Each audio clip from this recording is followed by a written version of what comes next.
Okay, it's 6 o'clock on Thursday, 29th of May. We're going to start the final class of this module and ending the book, The Promise by Damon Galgut.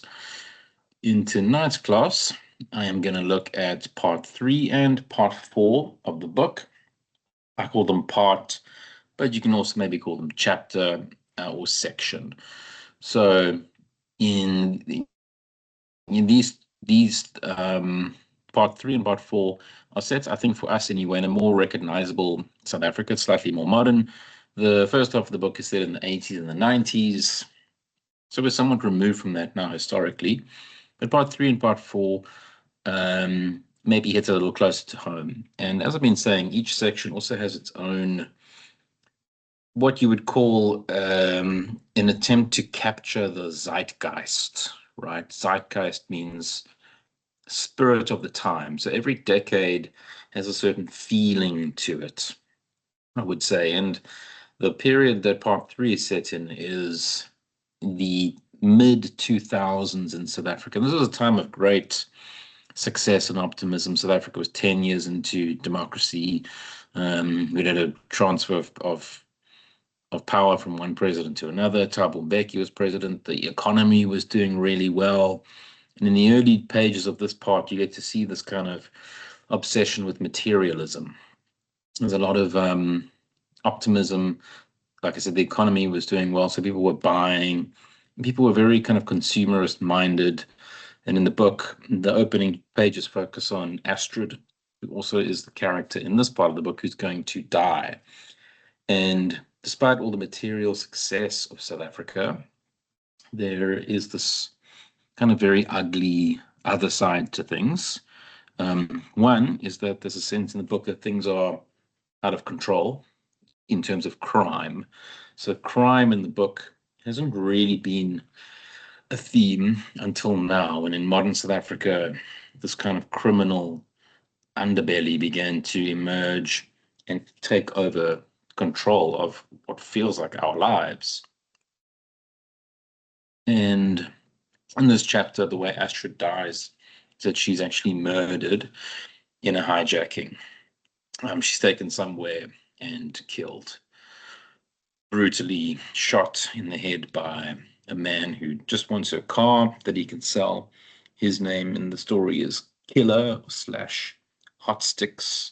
So he's a pretty bad guy. It's kind of like, I guess, Tsotsi from the movie that we watched earlier in the semester. And he kills her, and that sort of sets in motion the drama of this chapter, which has a lot of events and things going on that are quite interesting. Just to get back to the context, Thabo Mbeki was president, and in the book we discover that Amor is working as a nurse in Durban, and she works in the HIV/AIDS ward, where she has the gruesome task of looking after people who are destined to die. And in these early pages, Thabo Mbeki is described as being a very successful, handsome politician whom Astrid takes an interest in, but whom Amor blames for the fact that AIDS is so out of control. And the AIDS combined with the crisis, combined with the ongoing crime crisis, shows you a South Africa that, as I said last time, in this book is not portrayed in a sugar-coated way. We kind of given the harsh, grim truth of the thing. And what he's doing all the time is kind of contrasting the destiny of this family, the Swart family, with how things are broadly going in the country. So things are kind of going well-ish, but there's always this threat, this menace, something sinister is going on. And for the Swarts, in this, of course, they lose their sister Astrid, which means that in this part of the book, the family is down from 5 people at the beginning of the book, now to just 2 people left by the end of this chapter. So the family's been kind of shrinking, and it hasn't been really growing either. There aren't any kids from Anton. There aren't any kids from Amor, and there aren't going to be either. So when Astrid goes and her children that she has are taken away to another family to be looked after, there's a sense that the family is actually on the decline. It's disappearing before our eyes, in a sense. And in this chapter too, we probably have the most wide-ranging viewpoint so far. We really do get a lot of different places that we get to view and see throughout the course of this chapter. For one, we get to see page 141, this glitzy inauguration of Mbeki, his second inaugural, which was described at the time as being part of an African Renaissance, rebirth of Africa. Optimism abounded, which, as we see in this part of the book anyway, is kind of misplaced. It's not really a reflection of what was actually going on the ground. We also see fancy suburbs, but increasingly these suburbs are gated communities. There's a depiction of private security in the stories that people feel endangered, but at the same time, the state has retreated. There isn't really much of a police presence. The police are depicted in the book as being kind of comical, bumbling, don't really know what they're doing. They're charged with solving a crime, but they don't even bother to try and catch the killer. So the police are ineffectual. So even though South Africa is kind of on the move, rolling in a positive direction, you have all these other forces playing on it that are very bad, right? And this again is reflected in a smaller way in the reality of the farm. That the farm as being this physical embodiment of the family, but also an embodiment of the nation in the using the framework of the Plaasroman. The farm is increasingly in a bad way as well. You can find this physical description of the farm on page 176 to 177. Here at the bottom of the page, 176, we see Amor and Anton arriving back at the farm. He's picked her up from the airport. And here we have a brief description of what the farm looks like these days. They arrive at the gate and he gets out to open and close it. 2 combination locks these days. Easier to do it himself. So the 2 locks indicates paranoia, fear, worry about crime and safety. Then lets the silence spread at last into the stretch of gravel track. No change in this view, not ever in our lives. But as they park in the driveway, she can see that the house is in bad need of repainting, and the flower beds, all dug and planted and nurtured by their mother, have been left to go to seed. Although he wants her to notice the decay and take pity on him, she feels unexpectedly defensive. Yeah, I've been slack lately. I've let some stuff slide, but I'm going to get it sorted soon, next week, in fact, just waiting on some equipment I ordered. Inside the house, too, there are cracks and breaks and small subsidings. Some missing table legs have been replaced with a stack of encyclopedias, an absent glass plane with a newspaper, everything grimy and lightly shop-soiled, not much cleaning going on. So the house, or the farmhouse, which was once upon a time the centerpiece, or would have been, we never really see it this way. We've kind of entered the story too late to see it this way. But it once would have been the farmhouse would have been the centerpiece of the successful family farm, would have been the heart of this property. And now, in its most modern iteration or version, it's become something that's decaying, cracking. It's not looked after anymore. And it's not going to be looked after either. When Anton says, yeah, I've let things slide, but I'm just waiting for equipment to arrive so that I can fix it, we can tell that he's lying there. The place is not going to be redeemed, and it's on this inevitable downward slide into really, by the time the book ends, as we'll see soon, the farm is basically no more. It's going to disappear. What is Galga trying to say with that? He's using the farm, using the decay as a metaphor of something else that's in decline. The country, in a sense, is in the wrong direction, going in the wrong direction. But also, it's that whole previous order of people who used to reign supreme in South Africa, who are disappearing and going away. And there's nothing anybody can do about it. Now, is that a good thing or a bad thing? Lots of unresolved questions emerge out of that. Remember, the book is called The Promise. was a promise made to Salome that the family will do right by her and give her her house that's on the farm.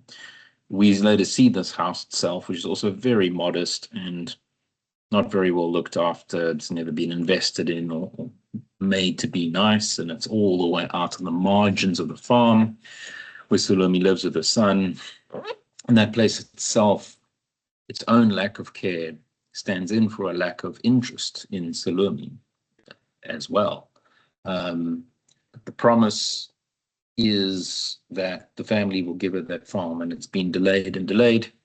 In this chapter, it will again be delayed as well, and Salome will have to wait another 10 years to hear what actually comes of it. So just because, I think it kind of shows you that just because the times have changed, the political and social and cultural order has changed along with it. Just because there are these big changes doesn't mean that the change filters down to those who are probably most needful of that change, and even the most deserving of that change, like Salome. So even though the quote unquote the right thing has happened, apartheid's gone away, the powerful class of people who used to run the show have been replaced with a different one, doesn't mean that the right things are happening in the country. In fact, at the lowest level, things are even worse. In this country that we see in the mid-2000s, there's no law, there's no order. This part of the story is actually a pretty typical crime story. It's got a crime in it, there's a murderer, there's a victim, and usually in that kind of story, it resolves at the end where the killer is caught and justice is done. We would call that a whodunit, because it's a mystery. But this isn't a whodunit because we know who did it right away. We know who the killer is. Sometimes it might be a why done it. Why did somebody do the crime? Why did this person do it? What's the answer? What's the reason they committed the murder? That's not one of those either. It's just that he did the crime because he wanted a bit of money.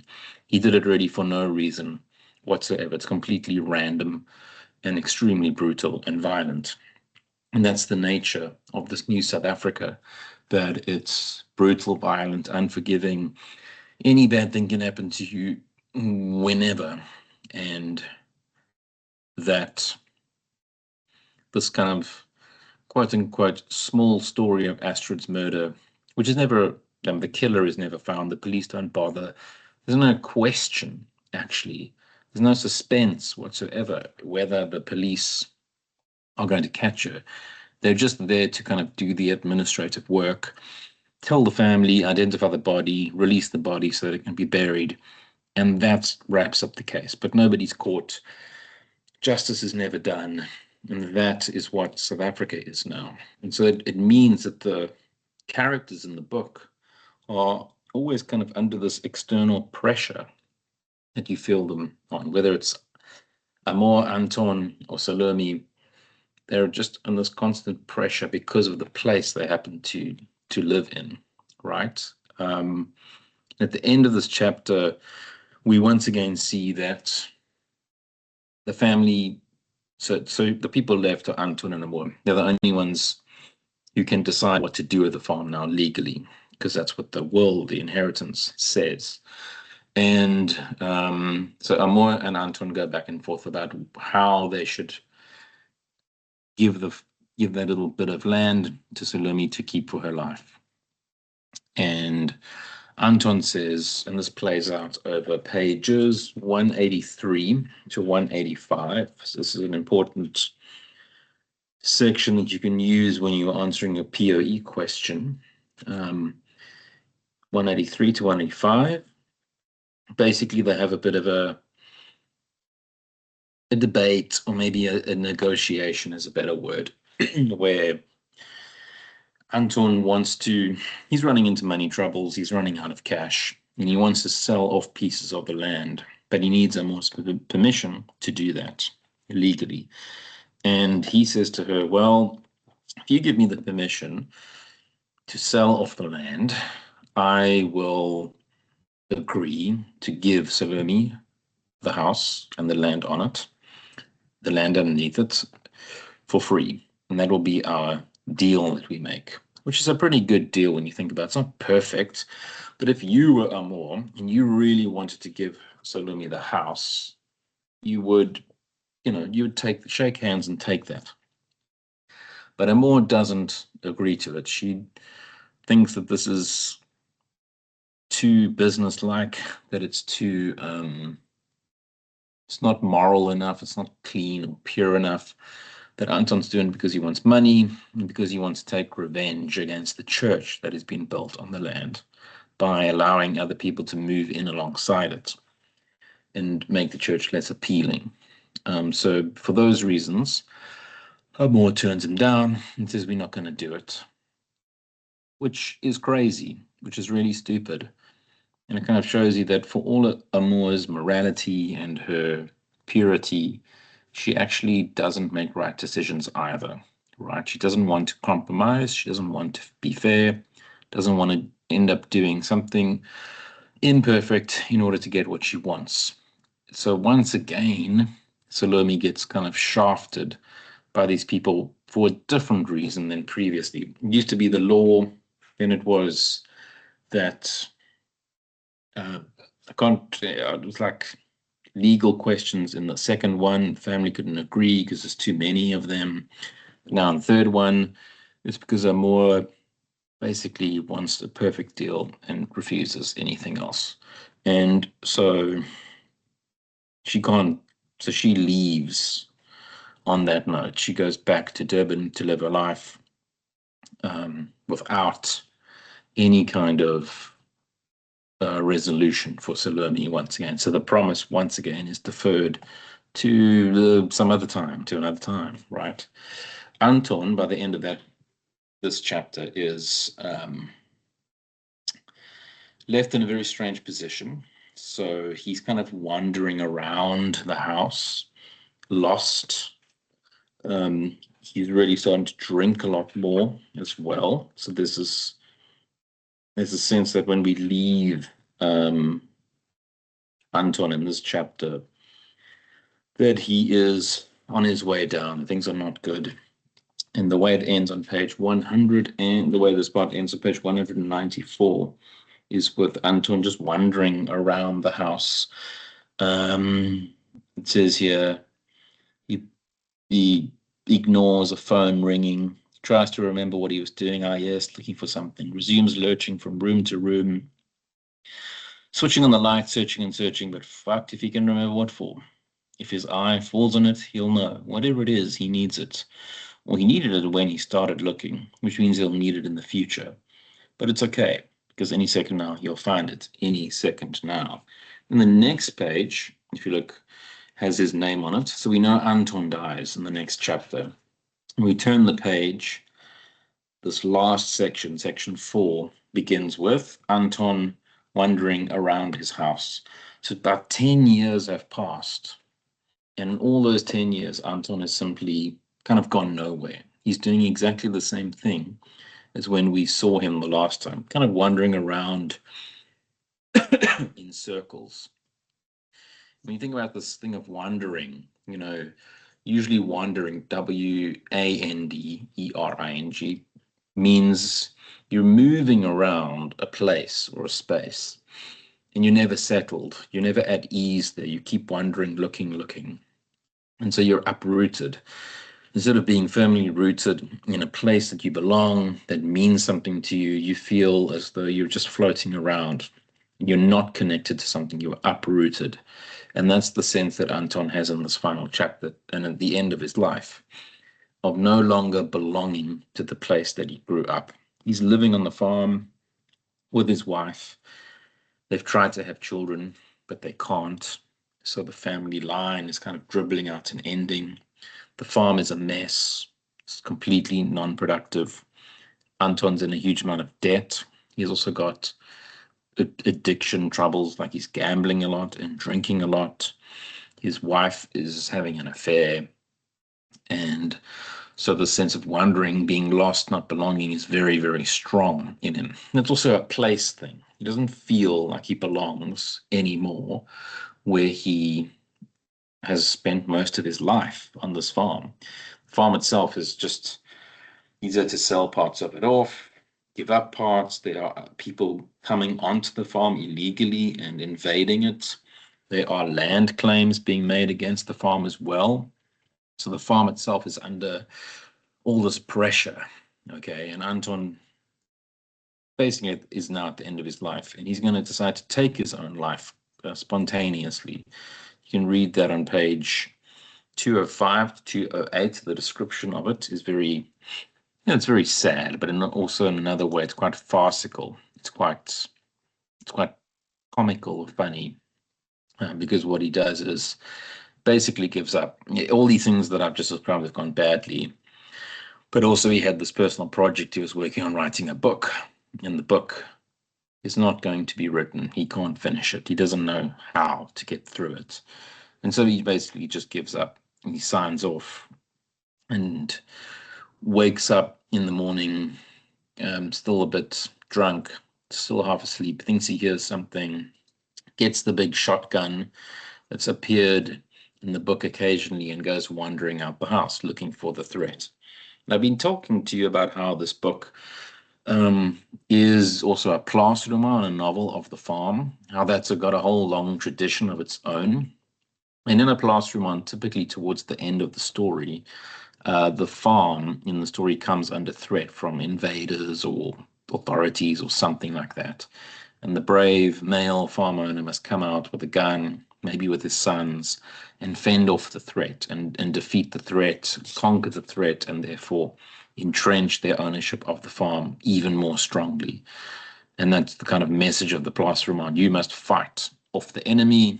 You belong there. The enemy does not. When you defeat them, which is your kind of manifest destiny, you will have strengthened your grip on the farm and therefore on the nation, on the country as well. So Anton's actually doing exactly that. He goes out with a gun, there's a threat, he wants to battle it off.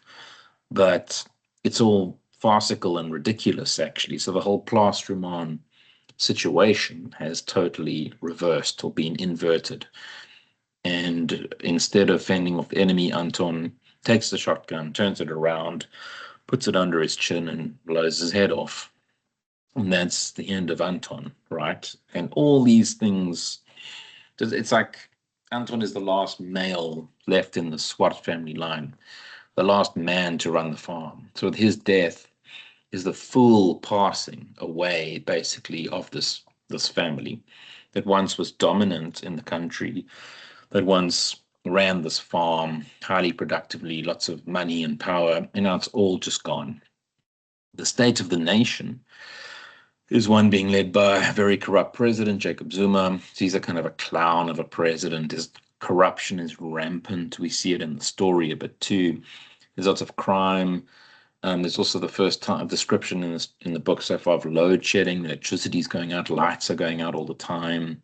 In Cape Town, where Moore lives, there's day zero approaching as the city there was running out of water during a very intense drought.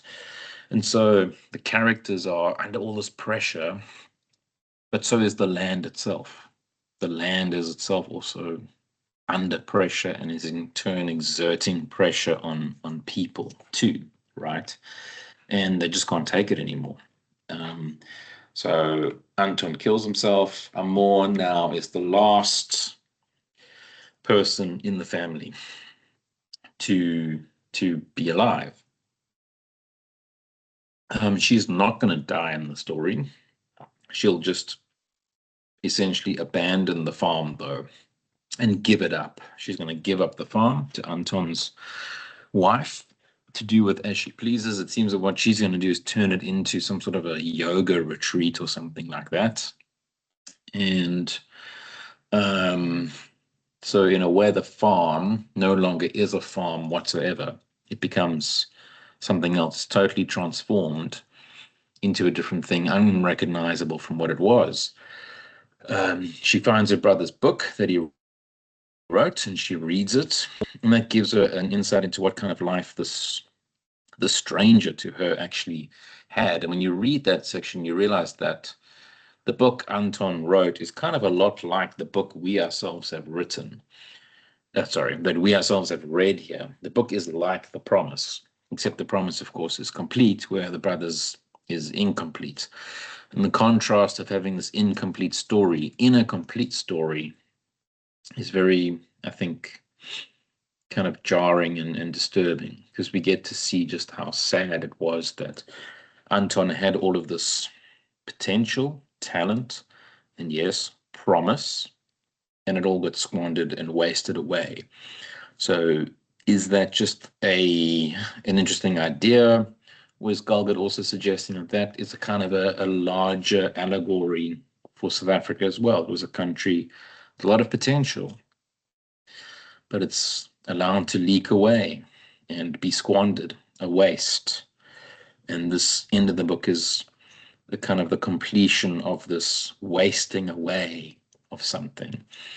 And maybe that thing should be wasted away. Maybe that old order needed to disappear. Unfortunately, the book is not being replaced with something good. So Salome gets her house, and we have a resolution to this question of the promise, and Amor gives it to her. But her son, Lucas, basically rejects it and says, we don't want this. It's not enough. It doesn't make up for it. Why are you only giving it to us now? We don't want this. It's too late. Salome takes it anyway, but, and there's a big kicker here, is that there are all these other outside forces putting claims on the land. And it could well be that as soon as Salome gets her house, she also loses it to somebody else very quickly. Somebody else makes a claim on the land and she loses it, gets kicked off as well. So the resolution comes, the promise is delivered. It's 30 years too late. It's received badly. And there is this other complication. So the solution that Amor has been searching for all this time is in fact not a solution at all. It's just another problem that has landed in Salome's lap. So with this gift of the land comes, like I said, ambiguity and not resolution, not reconciliation. Lucas is very, very skeptical and extremely harsh and tough on Amor. So there's no sense of gratitude or unification at the end. It's just more future problems coming along down the line. And this question of land in the book is, really important. And the question of land in South Africa is an ongoing issue too, right? The novel asks a question about this problem and whether or not the land is tied to justice. If you give people the land, does that make up for the past? If you give people land, does that bring them economic opportunity and jobs? When you think about it, owning land is actually not really an asset. Having a piece of land is not necessarily a productive asset for you. It's actually a liability, because usually you owe somebody for that land, typically a bank. Even if you don't owe the bank for the land, you're still responsible for it, and you've got to pay to keep the land up and keep the land going and remaining in good condition. You've got to have lots of money if you wish to just look after a house. Even if you own the house outright, the house is something you've got to pay for all the time, right? So in giving Salome that house, you're also saying, here is a burden for you. Here is something you need to look after. Here is something you might actually lose if you can't protect it, okay? And all of those are the things that she gets along with the promise being made to her, which I'm always completely naive to, because she's not herself a responsible adult. She doesn't really live the life of a typical adult human being. She doesn't have any of these traditional things that tie her to reality, like a husband or a wife or children, or a home or a business of her own. She kind of just floats around doing whatever she wants. So she doesn't really seem to understand. She's completely oblivious to the fact that she might well have made Salumi's life even worse. And she remains, Salumi, like a marginal figure right throughout the book, right? Whenever you look at her, um, she's often portrayed as silent. She's out on the edges of things. There's this trick that Galgut uses in the narrator to give a point of view to all the characters he comes across, even the minor ones, whether it's the killer or the guy's digging a grave or a ghost or a jackal. They all get a little story, a little say. But Salumi does not. She's an almost entirely quiet, uninhabited figure throughout the book. And when the promise is delivered, it comes with this cruel twist. The future might not be so bright for her, even though she got this thing that she's been coveting. As far as we can tell, she's been coveting it, but we don't really know because we haven't been inside her mind. And Galgut has said that he didn't want to inhabit her because he wanted to exaggerate the sense of her being a left out, forgotten, quiet, silenced, marginal figure in all ways. And, that could be something you address or talk about in your PoE, because I think there is room to go there. But whatever you do in your PoE, you've always got to make sure that you're tying the characters back to their experience of the land. In the land in the book, the farm, the Place Roman idea, the promise being tied to giving up part of the land, but that promise coming at a cost and at a price. And so in that way, the book is very, like I said, it's not a sugarcoating of the South African situation. It doesn't work like a tourist brochure. It's not propaganda. It wants to give you a very honest and truthful, all-encompassing view of the very vexing and difficult, perhaps unsolvable questions that we face in South Africa. And it's enjoyable. It's also very dark and serious. It can be quite funny. It's got a good story, kind of like a soap opera, or melodrama sometimes. But it has these very serious political and moral questions that operate at the heart of it, often expressed through this concept of land and how place works in our personal lives, but also in a broader, also is tied up with the broader destiny of the country we live in and call home. On that note, I think I will call it a day. All the best with your exams, your PoE, and perhaps sometime down the line we will meet again soon. Until then, do stay well and enjoy the rest of your day. Cheerio.